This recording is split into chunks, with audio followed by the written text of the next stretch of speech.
My name is Ron Porteous, Porteous Cycle Labs, and today what we're going to do is we're going to change a tire.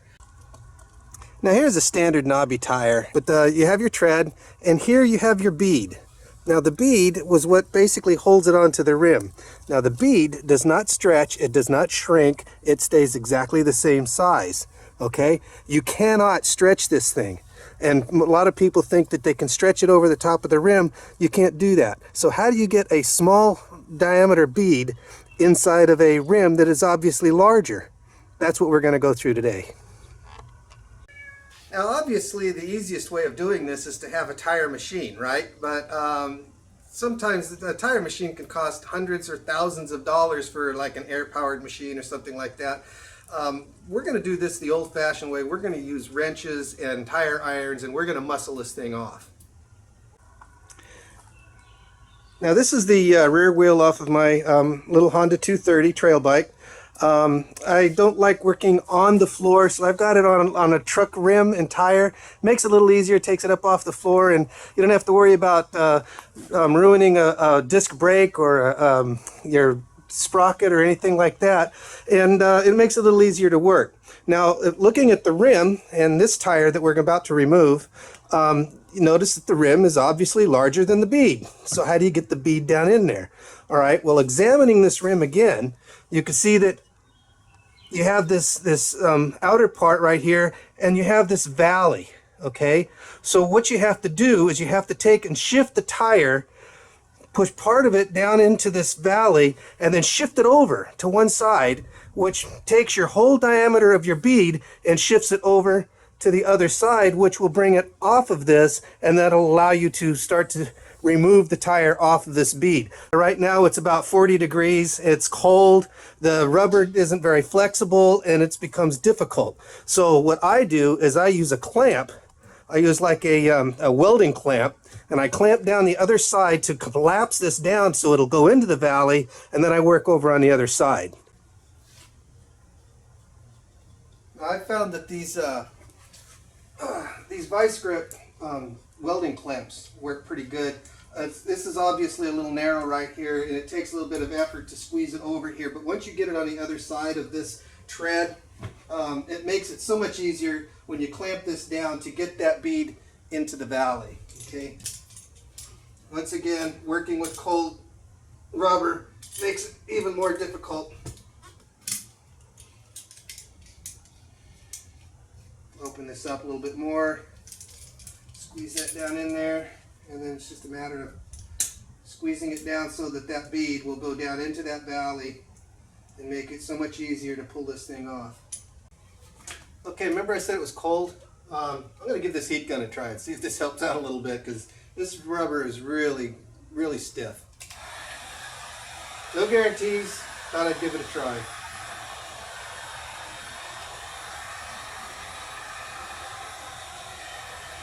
If it works for me, maybe it'll work for you, right?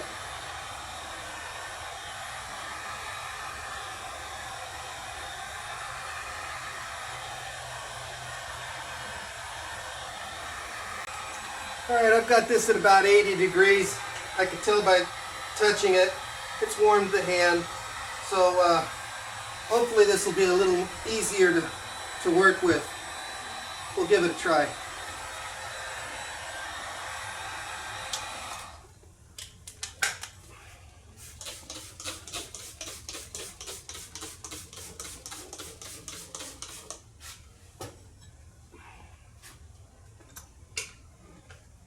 It's also gassing off.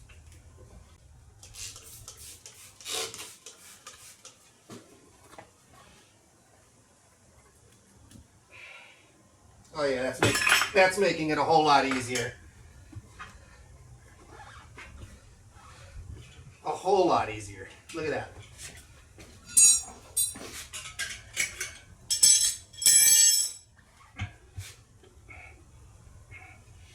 Okay, now I'll take these off.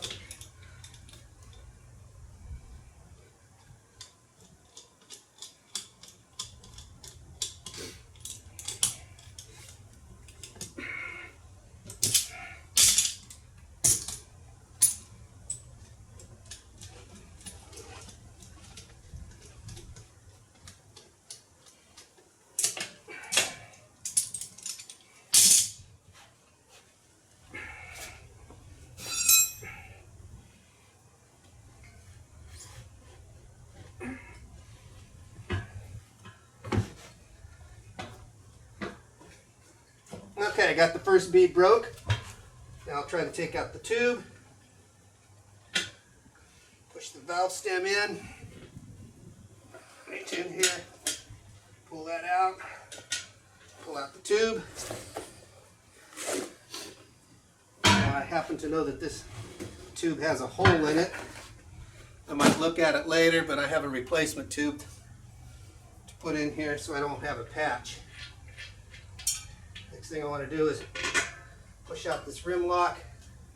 Okay, I got the rim lock out, then I got the tube out. Now I got to work on getting this other bead off of this tire, off of this wheel. Now this rim lock, what it does is it holds the tire onto the rim. When you put power to the rear wheel, if it spins, if the rim spins on the tires, you could shear off your valve stem and do some damage to your tire and your tube, and you'll end up with a flat. This rim lock here holds that tire onto the rim so that it won't spin. Getting the tire on and off, that sucker will fight you every time. All right, now we're going to get this other side off.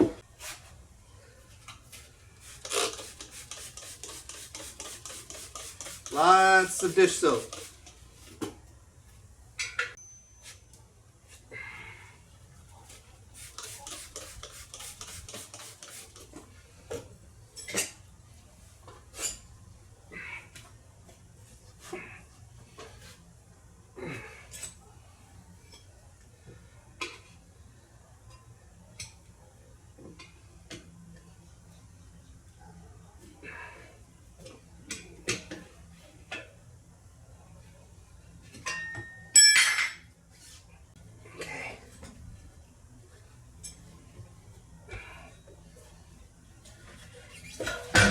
Got it.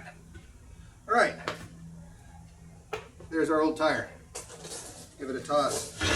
Now, before I put this back on, one thing I can't stand is putting muddy, dirty parts back on a motorcycle. So I've got the tires off. This will give me an opportunity to take a rag, clean it up a little bit, which I probably should have done with the pressure washer before I even started.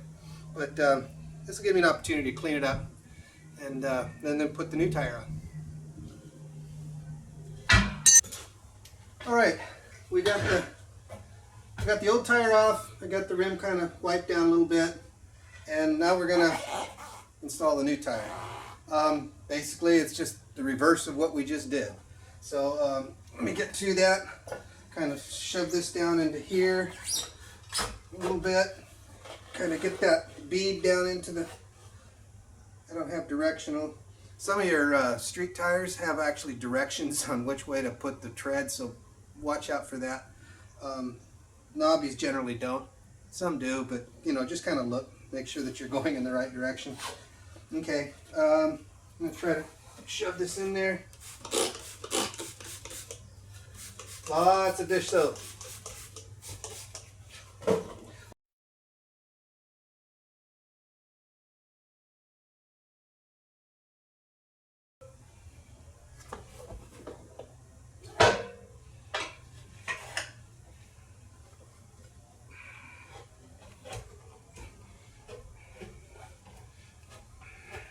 All right, just like that, I got the first bead on.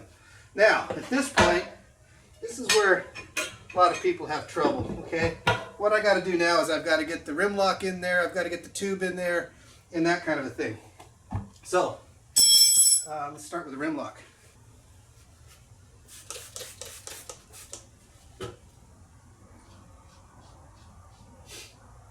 Because you have to put this back underneath that bead protector.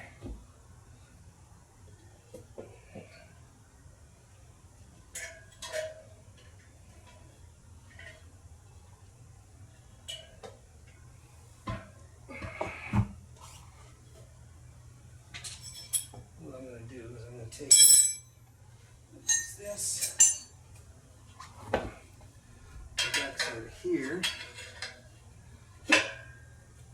and hold that in place like that. Then I'm going to take these blocks and I'm going to insert them in here.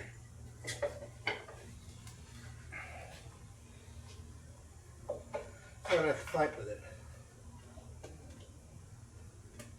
So I'm holding one bead on the other side with the tire iron that's locked into the spoke, and I've got this other bead being held away from the rim with this block so that my fingers and my back of my hand doesn't get all narfed up from the bead of the tire.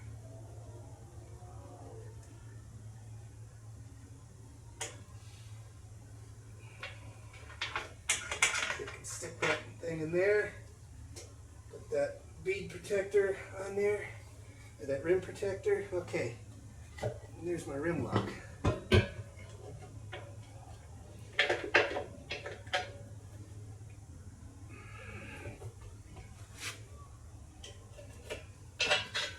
Now, I'll install the tube, and I'm going to do something similar here. I can hold this bead on the back side like that. Put this block of wood in here like that, and that kind of helps hold everything out of the way. All right, new tube. Now I'm going to take and shove this in and try to work it around. Now, here's where that neat tool comes in. I'm going to take and just put that on the valve stem to hold that in place so I don't have to fight with it again later. Now it's loose. I didn't tighten it down. It's just relatively loose, but it's going to hold that thing and it's not going to fall back in. All right. See there? It's going to kind of stay right there. So now I'm going to work this in.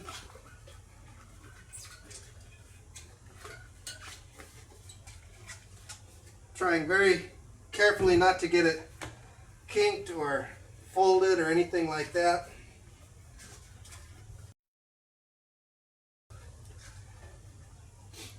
This is really important. At this point, what I'm going to do is I'm going to put air in that tube. Then I'm going to let all the air out. What that does is that keeps it kind of full, and it doesn't allow me to pinch it when I'm putting this thing back on. See, because when it's flat like this, it's really easy to get a piece of that and pinch it and put a hole in it. And then you end up taking this whole thing apart again. Okay, so I'm going to take and put a little bit of air into that tube, let all the air out so it doesn't fight me, but it also makes it nice and round so that I'm not kinking it or pinching it. I've got the tube in, I've got a little bit of air in there, I let all the air out. The valve stem is still out. Okay, but I let all the air out. So now that that tube is slightly inflated, now I'm going to put this tire on. All right. Lots of dish soap. Did I mention that it's really handy to have a bottle of dish soap?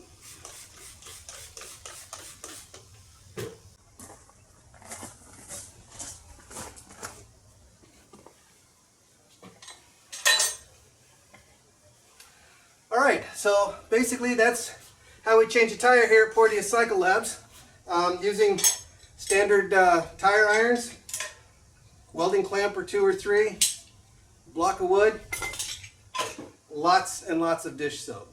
And it doesn't hurt to have a little patience too. If you don't have any patience, you're doing the wrong job. You might as well pay the $15 or $20 to have somebody else do it. So I'm about ready to do the front wheel, and after I'm done, I will have saved $30 doing it myself. Takes a little bit of time, but how else am I going to spend a Sunday or Saturday afternoon, right? Hey, thanks for watching Porteous Cycle Labs.